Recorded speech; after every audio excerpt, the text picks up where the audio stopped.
Insanely Simple: The Obsession That Drives Apple Success. Book by Ken Siegel. Introduction. सोचो क्या हो अगर आपको स्टीव जॉब्स के लिए एक प्रेजेंटेशन तैयार करनी पड़े। आप अपने सारे ग्राफ्स और चार्ट सामने खोले बैठे हों और स्टीव जॉब्स रूम में आते हैं। आप और ज़्यादा नर्वस होने लगते हो। आपने अभी तक सिर्फ 3 सेंटेंस लिखे हैं और स्टीव जॉब्स पास आकर बोलते हैं, मुझे कुछ समझ नहीं आया, प्लीज़ पॉइंट पर आओ, क्या तुम अपना ये आइडिया सिंपल और आसान वर्ड्स में समझा सकते हो? इस समरी में आप यही पढ़ने वाले हो कि क्यों एप्पल को इंसेनली सिंपल बोला जाता है। आप इसमें सिंप्लिसिटी के कोर एलिमेंट्स के बारे में पढ़ोगे जो एप्पल अपने प्रोडक्ट, अपनी ऑर्गेनाइजेशन, अपने एड्स और कस्टमर सर्विस यानी हर चीज़ में अप्लाई करता है। इस समरी में आप केन सीगल की स्टोरी पढ़ेंगे जो उन्होंने कुछ यादगार वक्त स्टीव जॉब्स के साथ बिताया था। तो तैयार हो जाइए ग्रेट इनोवेटर स्टीव जॉब्स की सिंपलिस्टिक के लिए। The simple stick. एप्पल की पैकेज डिज़ाइन टीम उसी वक्त स्टीव जॉब्स के साथ एक मीटिंग करके लौटी थी। उन सबके चेहरों से निराशा झलक रही थी क्योंकि स्टीव को उनका काम कुछ खास पसंद नहीं आया था। टीम ने कई हफ्तों तक मेहनत करके प्रोजेक्ट प्लान किया था, लेकिन स्टीव जॉब्स ने इसे एकदम से रिजेक्ट कर दिया था। टीम की सारी मेहनत पर पानी फिर गया था। तब केन सीगल ने टीम लीडर से इसकी वजह पूछी, कैसी रही आज सुबह की प्रेजेंटेशन? टीम लीडर ने जवाब दिया, स्टीव ने हमें सिंपल स्टिक से हिट किया है। इसका मतलब उनका काम इतना भी बुरा नहीं होगा, पर हाँ, जरूर वो उसे सिंप्लीफाई नहीं कर पाए होंगे। टीम ने सेम प्रोडक्ट के लिए 2 अलग डिज़ाइन की पैकेजिंग तैयार की थी। स्टीव ने उनसे कहा कि ये ब्रेन डेड है। उसने कहा, इन दोनों को आपस में जोड़ दो। एक प्रोडक्ट है तो बॉक्स भी एक होना चाहिए, दूसरे वर्जन की कोई ज़रूरत नहीं है। स्टीव सही बोल रहे थे। एक प्रोडक्ट एक बॉक्स का आइडिया ज़्यादा सिंपल और बेटर था, और ये ज़्यादा टाइम भी नहीं लेता था। मीटिंग कुछ मिनटों में खत्म हुई और टीम ये सोच रही थी कि उन्हें ये आइडिया पहले क्यों नहीं आया। सिंपल स्टिक एप्पल की कोर वैल्यू थी। ये केवमैन के क्लब की तरह थी जिस पर वो अपने आइडिया को कसौटी पर परखते थे। यही वो चीज़ थी जो एप्पल को बाकी टेक कंपनी से डिफरेंट बनाती थी। एप्पल पावर ऑफ सिंप्लिसिटी पे आंख बंद कर यकीन करता था। सिंप्लिसिटी पर एप्पल फोकस हद से ज़्यादा था, उनके पैशन से बढ़कर था। यानी एक तरह से बोले तो एप्पल को सिंप्लिसिटी का जुनून था। सिंप्लिसिटी ही वो चीज़ है जो एप्पल को वो बनाने के लिए ड्राइव करती है जो चीज़ हमें एप्पल के प्रोडक्ट्स में नज़र आती है। सिंप्लिसिटी ही एप्पल को बार बार एक रेवोल्यूशन लाने के लिए इंस्पायर करती है। जैसे जैसे दुनिया बदल रही है और टेक्नोलॉजी में नए नए बदलाव आ रहे हैं, एप्पल भी वक्त के साथ खुद को बदलता है, पर एक चीज़ इसकी कभी नहीं बदलती, और वो है वैल्यू ऑफ सिंप्लिसिटी। आप ये सिंप्लिसिटी एप्पल के प्रोडक्ट, इसके ऐड और इसके स्टोर और इसके कस्टमर रिलेशनशिप में भी देख सकते हैं। एप्पल में सिंप्लिसिटी काम करने का एक तरीका है, एक गोल है जिसे मेजरिंग स्टिक की तरह इस्तेमाल किया जाता है। अगर एप्पल की सक्सेसफुल टेक्निक ऑफ सिंप्लिसिटी से इतना खास बनाती है, तो क्यों नहीं दूसरी टेक कंपनीज इसे कॉपी करती? तो जवाब है, सिंप्लिसिटी को अपनाना इतना आसान नहीं है। बाकी कंपनीज अक्सर कॉम्प्लेक्सिटी में कहीं खो जाती हैं, क्योंकि सच तो यह है कि सिंप्लिसिटी के लिए आपको ज़्यादा एनर्जी, ज़्यादा टाइम और पैसा चाहिए। इतने साल एप्पल में काम करने के दौरान केन ने कुछ सिंप्लिसिटी के कोर एलिमेंट्स ऑब्जर्व किए जो आप भी अपनी कंपनी में अप्लाई कर सकते हैं। सिंप्लिसिटी एक स्किल है और इसकी प्रैक्टिस करनी पड़ती है। आप इसे सीख सकते हैं और इसमें एक्सपर्ट भी बन सकते हैं। चलिए तो सिंप्लिसिटी के इन कोर एलिमेंट्स को एक एक करके डिस्कस कर लेते हैं। Think brutal. Ken first time Steve Job से मिल रहे थे। केन उन्हीं दिनों लॉस एंजलिस में एप्पल की एड एजेंसी से क्रिएटिव डायरेक्टर के तौर पर रिजाइन दिया था।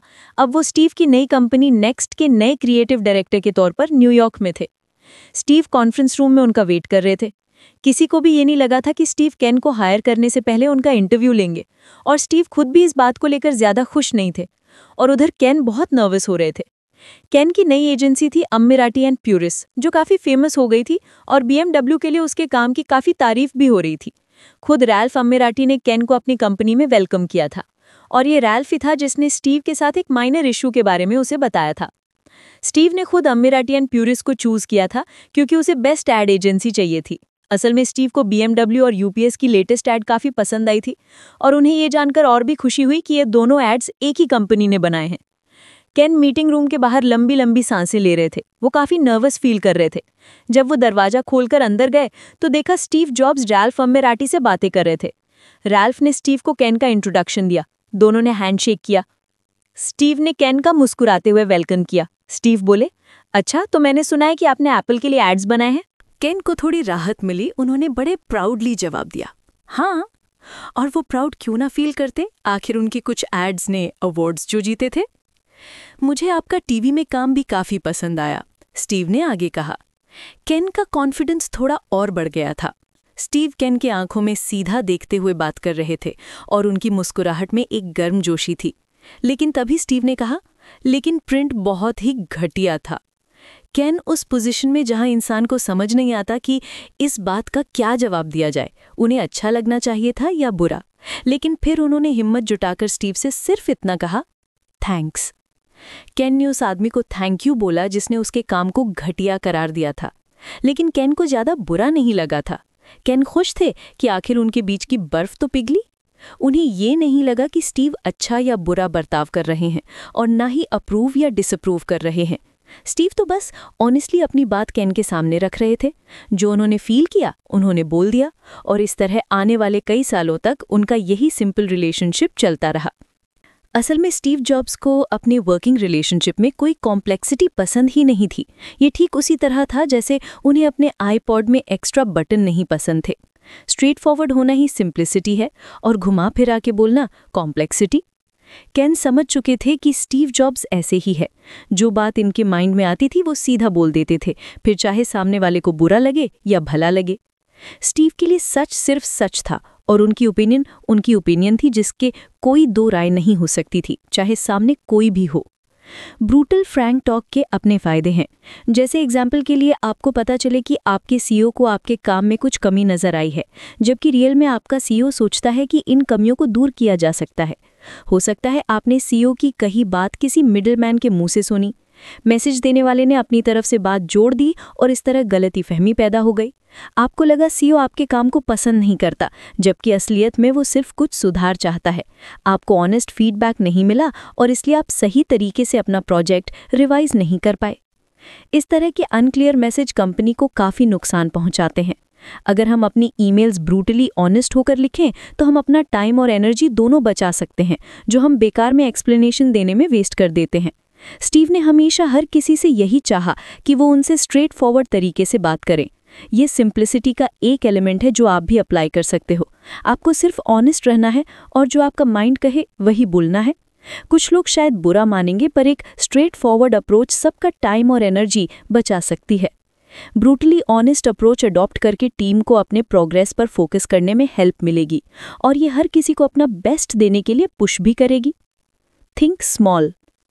एप्पल लोगों को ग्रेट प्रोडक्ट्स क्रिएट और प्रोड्यूस करने के लिए इनकरेज करता है, लेकिन साथ ही बात जब मीटिंग की हो तो ये स्मॉल पर जोर देता है। एप्पल का मानना है कि मीटिंग में सिर्फ वही लोग शामिल होने चाहिए जिनकी ज़रूरत उस मीटिंग में है, ताकि ग्रुप को एफिशिएंट होकर काम करने में मदद मिल सके। एड एजेंसी चियाट डे ने एक बार ये अग्रीमेंट रखा था कि वो स्टीव जॉब्स के साथ हर मंडे एक मीटिंग रखेंगे। केन सीगल भी चियाट डे का पार्ट थे, तो उन्हें भी इस मीटिंग में शामिल होना पड़ता था। इस मीटिंग का कोई फॉर्मल एजेंडा नहीं था। चियाट को एजेंसी की तरफ से अपनी प्रोग्रेस शेयर करनी होती थी और स्टीव को एप्पल की तरफ से प्रोग्रेस शेयर करनी होती थी। मंडे की इस मीटिंग के लिए बस गिने चुने लोग ही बुलाए जाते थे।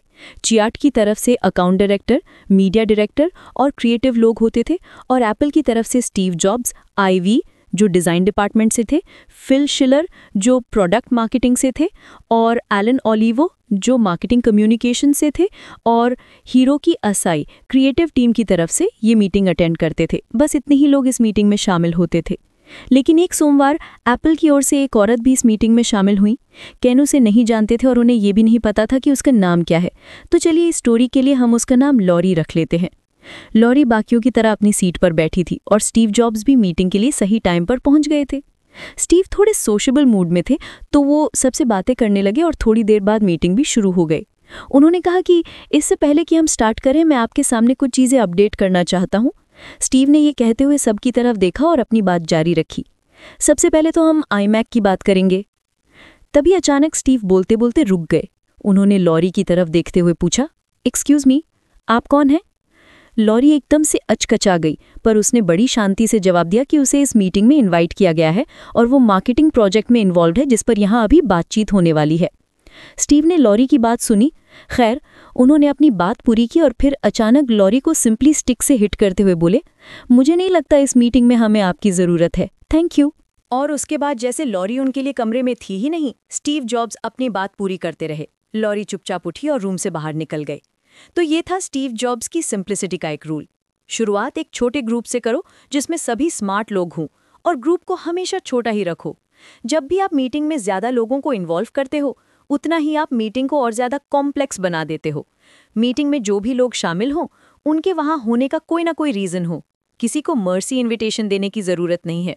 जैसे लॉरी के साथ हुआ, ये कोई पर्सनल इशू नहीं है, बात सिर्फ बिजनेस और काम ही है, इसलिए इसे प्रोफेशनल वे में लिया जाना चाहिए।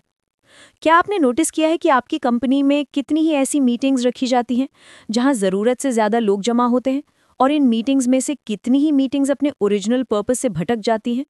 इसलिए याद रहे, ग्रुप को हमेशा छोटा रखें। आपकी मीटिंग या प्रोजेक्ट तब और भी ज़्यादा इफेक्टिव रहेगी जब आप रूम में सिर्फ काम के लोगों को ही इन्वाइट करोगे। Think minimal. ये किस्सा एप्पल ने मैक ओएस एक्स क्रिएट करने से पहले का है। केन सीगल को स्टीव जॉब्स के साथ सीनियर सॉफ्टवेयर टीम से मीटिंग करने के लिए बुलाया गया था। वैसे तो उनकी पहले से ही कई दूसरी शेड्यूल्ड मीटिंग्स तय थी, पर यह मीटिंग अलग से बुलाई गई थी, इसलिए सब लोग क्यूरियस थे। पता चला कि स्टीव जॉब्स मैक ओएस 9 के बारे में कुछ डिस्कस करना चाहते हैं, जो कुछ महीनों बाद ही लॉन्च होने जा रहा था।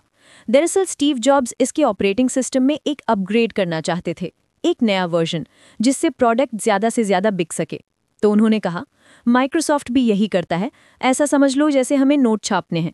उन्होंने ऐसा इसलिए कहा क्योंकि सॉफ्टवेयर में काफ़ी पोटेंशियल है, साथ ही सॉफ्टवेयर बिल्ड करना कंप्यूटर बनाने से ज़्यादा ईजी और सस्ता होता है। स्टीव मैक ओएस अपडेट को एक डिफरेंट वे में अप्रोच करने की सोच रहे थे। $99 चार्ज करने के बजाय वो फ्री में अपग्रेड देना चाहते थे, लेकिन फिर सॉफ्टवेयर में ऐड भी होनी थी। ये अप्रोच ज़्यादा से ज़्यादा एप्पल यूजर्स को अपग्रेड करने के लिए अट्रैक्ट करती, और ऐड से ज़्यादा इनकम भी जनरेट होती। और अगर यूजर्स मैक ओएस में ऐड से छुटकारा पाना चाहते, तो वो कभी भी ऐड फ्री वर्जन के लिए पे कर सकते थे। स्टीव अपनी इस आइडिया को लेकर काफ़ी एक्साइटेड थे। एड्स उन जगहों पर दिखाया जाना था जो सबसे ज़्यादा रेलेवेंट हो। जैसे एग्जाम्पल के लिए, आपको कोई फाइल प्रिंट करनी है, लेकिन प्रिंट डायलॉग बॉक्स कहता है कि आपकी इंक कम है, तो वहाँ एक एप्सन का ऐड आ जाता है जिसमें ऑनलाइन स्टोर का लिंक होता है, ताकि आप उसी वक्त वहाँ से इंक भी खरीद सके। हालांकि केन को ये आइडिया कुछ खास पसंद नहीं आया था, क्योंकि एप्पल के लिए ये उसकी इमेज से हटकर था। ऑपरेटिंग सिस्टम में ऐड होना एप्पल के प्रोडक्ट की सिंपल और क्लीन इमेज के खिलाफ था। किस्मत से ये आइडिया एग्जीक्यूट नहीं किया गया था, क्योंकि इसमें काफ़ी प्रॉब्लम्स आ रहे थे, और लास्ट में स्टीव जॉब्स को अपना आइडिया वापस लेना पड़ा था। उन्होंने ये बात 1997 के Apple world wide developers conference में भी एक्सेप्ट की थी।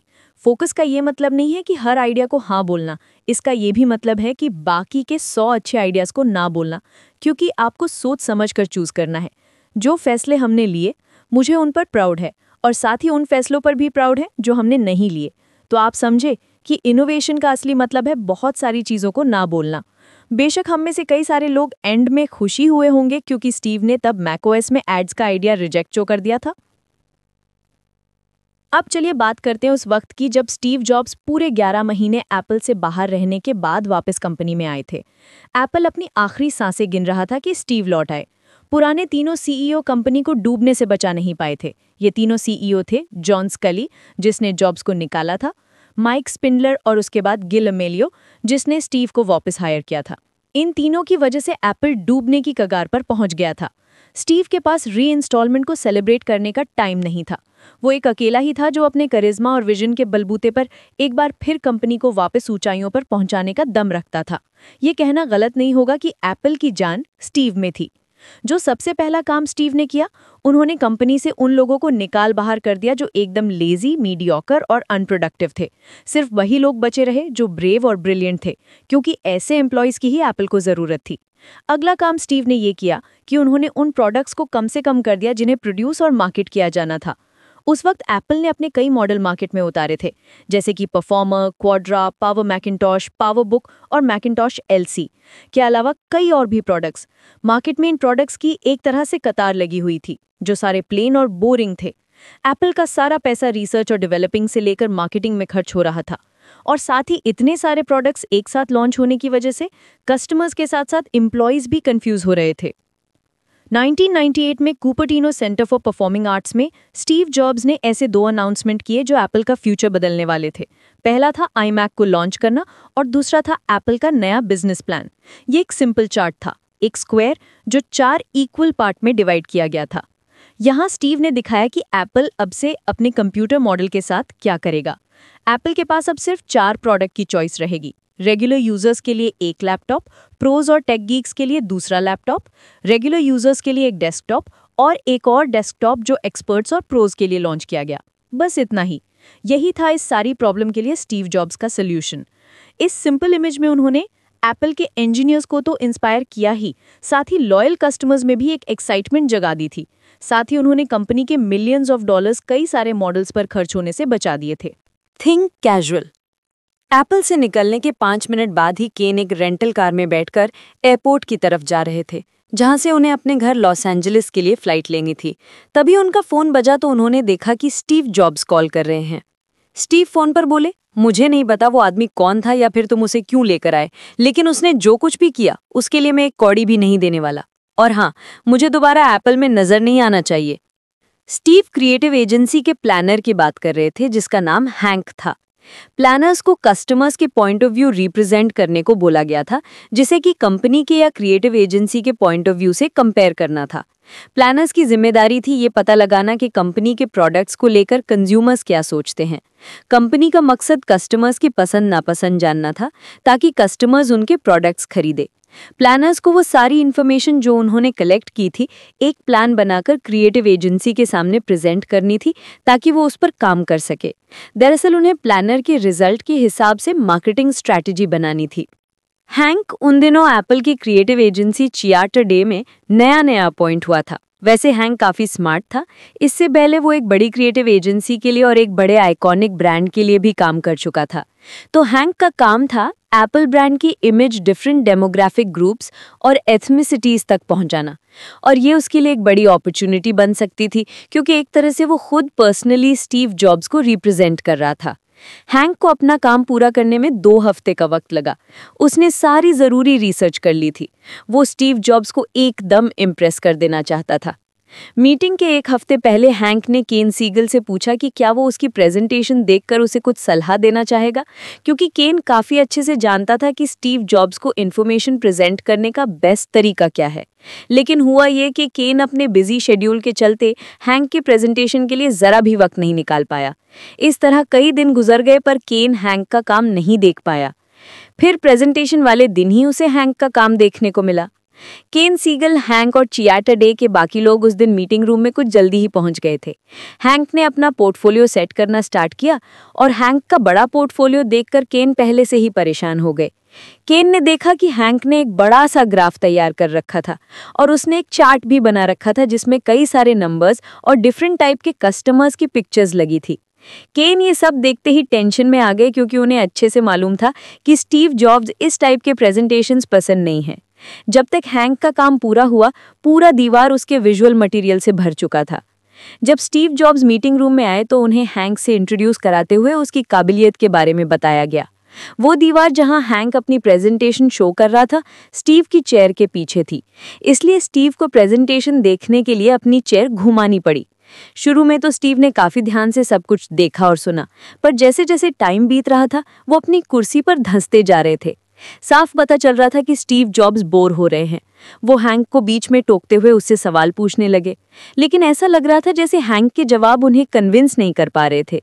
हैंक डिफरेंट डेमोग्राफिक ग्रुप्स के बारे में बता रहा था जो उसने डिफरेंट शहरों में स्टडी किए थे। उसने कहा, हम तो घेटो हरलेम भी गए थे, वहाँ जो बच्चे बास्केटबॉल गेम खेल रहे थे उनसे हमने एप्पल के प्रोडक्ट्स के बारे में पूछा। तभी स्टीव ने उसे बीच में टोकते हुए कहा, तुमने उनसे क्यों पूछा, उनके पास तो खाने के भी पैसे नहीं हैं। हैंक की बातों से स्टीव जॉब्स और ज्यादा चिढ़ गए थे, क्योंकि उसकी प्रेजेंटेशन से कोई भी काम की बात निकल कर नहीं आई थी। स्टीव ने उसे टोकते हुए कहा, मुझे कुछ समझ नहीं आ रहा। ओके खैर, जो भी हो, चलो कुछ एड्स देख लेते हैं। हालांकि हैंक की प्रेजेंटेशन अभी बाकी थी, पर स्टीव ने उसे बीच में खत्म कर दिया था। हैंक ने 20 स्लाइड तैयार की थी, पर अगर वो चाहता तो सिर्फ 3 सेंटेंस में अपनी बात रख सकता था, जो सबको क्लियर समझ आती। इस लंबी चौड़ी प्रेजेंटेशन से ज्यादा स्टीव जॉब्स एक व्हाइट बोर्ड, टेबल और कुछ क्लियर आइडियाज शेयर करना ज्यादा पसंद करते थे। वो नहीं चाहते थे कि एप्पल किसी टिपिकल बड़ी ऑर्गेनाइजेशन की तरह फॉर्मल वे में एक्ट करे। उन्हें अपनी कंपनी में कैजुअल माहौल चाहिए था, जहां अगर उनका मन करे तो वो नंगे पांव ऑफिस आ जाए। स्टीव जॉब्स को जब मीटिंग में कुछ प्रेजेंट करना होता था तो ना तो उनके पास कोई स्लाइड शो होते थे ना ही कोई स्क्रिप्ट और ना ही कोई फॉर्मल स्ट्रैटेजी। वो बस प्रोडक्ट के बारे में डिस्कस करते कि उस प्रोडक्ट में क्या खूबी है वगैरह वगैरह। अगर उन्हें कुछ क्लियर करना होता तो सीधा व्हाइट बोर्ड पर लिख देते थे। कुल मिलाकर स्टीव जॉब्स अपने एम्प्लॉयज के साथ स्ट्रेट फॉरवर्ड और सिंपल तरीके से इंटरैक्ट करना पसंद करते थे। एक बार एक ऐसी ही मीटिंग में केन ने डिसाइड किया कि उन्हें पहले अपनी स्ट्रैटेजी पर एक रीकैप कर लेना चाहिए। उन्होंने अभी 3 सेंटेंस ही बोले थे कि स्टीव जॉब्स ने उन्हें बीच में टोक दिया। स्टीव केन से बोले, क्या तुम मुझे अब वो सारी खबरें सुनाने वाले हो जो आज सुबह तुमने वॉल स्ट्रीट जर्नल में पढ़ी हैं? प्लीज ऐसे बात मत करो जैसे तुम एड एजेंसी में काम करते हो। जो कहना चाहते हो मुझे सीधे सीधे समझाओ। तो स्टीव जॉब्स अपनी प्रेजेंटेशन कुछ इस तरह बनाया करते थे। सबसे पहले वो एजेंडा सामने रखते, फिर फैक्ट्स और टॉपिक पर बात करते। उसके बाद वो हर टॉपिक को समराइज करते हुए अगले टॉपिक पर बढ़ते। फिर अपनी बात खत्म करते हुए वो प्रेजेंटेशन के सबसे इम्पॉर्टेंट पॉइंट्स दोहराते और जो भी मैसेज उन्हें देना होता उसे वो कई बार रिपीट करते थे ताकि वो बात ऑडियंस के दिमाग में छप जाए। कंक्लूजन। इस समरी में आपने एप्पल के कोर एलिमेंट्स ऑफ सिंप्लिसिटी के बारे में पढ़ा, जो है पहला है थिंक ब्रूटल। ये बहुत ज़रूरी है कि आप स्ट्रेट फॉरवर्ड और फ्रैंक वे में अपनी ओपिनियन रखें। ऑनेस्ट फीडबैक से टीम को प्रोग्रेस करने में हेल्प मिलती है। दूसरा है थिंक स्मॉल। अपनी मीटिंग्स में सिर्फ उन्हें ही इनवाइट करो जिनकी ज़रूरत हो। अगर बॉडी काउंट स्मॉल होगी और उसमें सिर्फ स्मार्ट लोग होंगे तो टीम की प्रोडक्टिविटी में इजाफा होगा। तीसरा है थिंक मिनिमल। सिंपल आंसर ही बेस्ट आंसर है। अपनी सिंपल स्क्वायर बिजनेस प्लान की वजह से ही स्टीव जॉब्स एप्पल को बैंकरप्ट होने से बचा पाए। इसलिए हमेशा सबसे बेसिक आइडिया पर काम करने की कोशिश करो। ये सोचो कि आपका पर्पस क्या है, आप क्या अचीव करना चाहते हो। ये सवाल आपको नेक्स्ट स्टेप उठाने में बड़े हेल्पफुल साबित होंगे। चौथी बात, कैजुअल सोचो। आप कैजुअल हो तो इसका ये मतलब नहीं कि आपकी बात में दम नहीं है। इनफॉर्मल, सिंपल और स्ट्रेट फॉरवर्ड होकर हम चीज़ों को और बेहतर और आसान तरीके से समझ सकते हैं। कैजुअल वे में आइडिया को फ्लो करने दो और आपकी बातचीत एकदम क्लियर और ऑनेस्ट होनी चाहिए। तो आप भी अपनी टीम, बिजनेस या ऑर्गेनाइजेशन में core element of simplicity apply कर सकते हैं। तो चलिए एप्पल और स्टीव जॉब्स के इन प्रिंसिपल्स को फॉलो कीजिए और सक्सेस की राह में आगे बढ़ते रहिए। और आज से इनसेनली सिंपल बनना स्टार्ट कर दीजिए।